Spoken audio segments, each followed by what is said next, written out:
menjadi rakyat jelata. Beliau berjalan dari desa ke desa hingga suatu malam sampai di Gunung Kidul. Perut lapar, tubuh lelah. Tampak dari kejauhan rumah besar bercahaya. Raja mengetuk pintu. Tak, tak, tak. Keluarlah seorang laki-laki berpakaian mewah. Ialah Ki Demang kedua. Siapa kamu, Umirza? Saya hanya musafir, Tuan. Saya hanya ingin menginap semalam saja di sini. Rumahku bukan tempat gembel. Pergi sana, Bra! Pintu ditutup keras.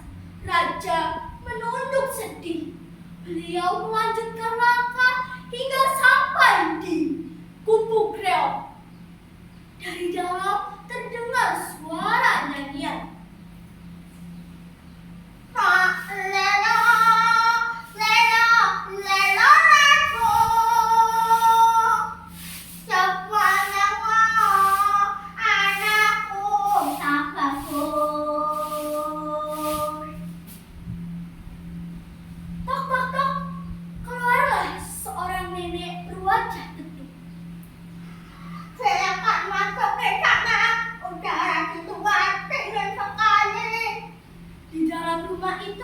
Tidak ada kemewahan, tetapi sang nenek menyuguhkan segelas teh hangat dan sepiring nasi sederhana.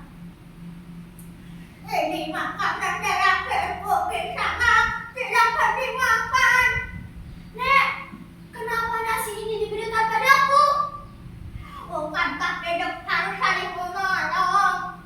Raja hampir menangis. Siapa nama nenek? Orang-orang memanggilku Nenek Mita. Pagi harinya raja menanyakan rumah besar di ujung desa. Itu rumah kedua kedua.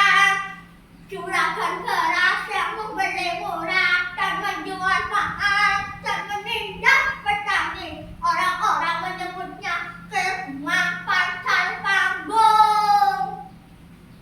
Sebelum pergi, raja meninggalkan 200 dinar emas di rumah Nini Mita. Sesampainya di istana, raja memerintahkan para jurid untuk mengawasi Nini Mita. Ternyata Nini Mita berkata, "Aduh, ini bukan uangku." Ia mengira uang ini milik Ki Demang kedua karena tidak ada yang memiliki uang sebanyak ini kecuali Ki Demang kedua. Demang kedua, mungkin ini uang panjenengan yang jatuh. Ki Demang kedua yang melihat emas berkilau sangat tergoda. Benar, kumiliku, berikan sini. Kabar itu sampai ke istana. Raja marah, tetapi karena tidak ingin gegabah, raja hanya berdoa. Kembali lagi suara itu. Yang harus dibunuh bukan tubuh Ki Demang, tetapi sifatnya, sifat gigih, sifat jamal, sifat merah-merah.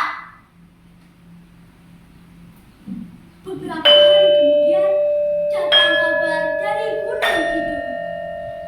Ki Demang kedua meninggal dunia tertimpa karung-karung beras di gudangnya sendiri.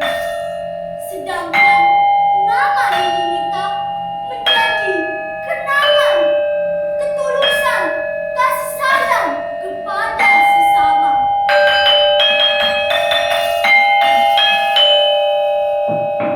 Demikian cerita dari saya. Mohon maaf jika ada kesalahan. Jalan-jalan ke gunung tidak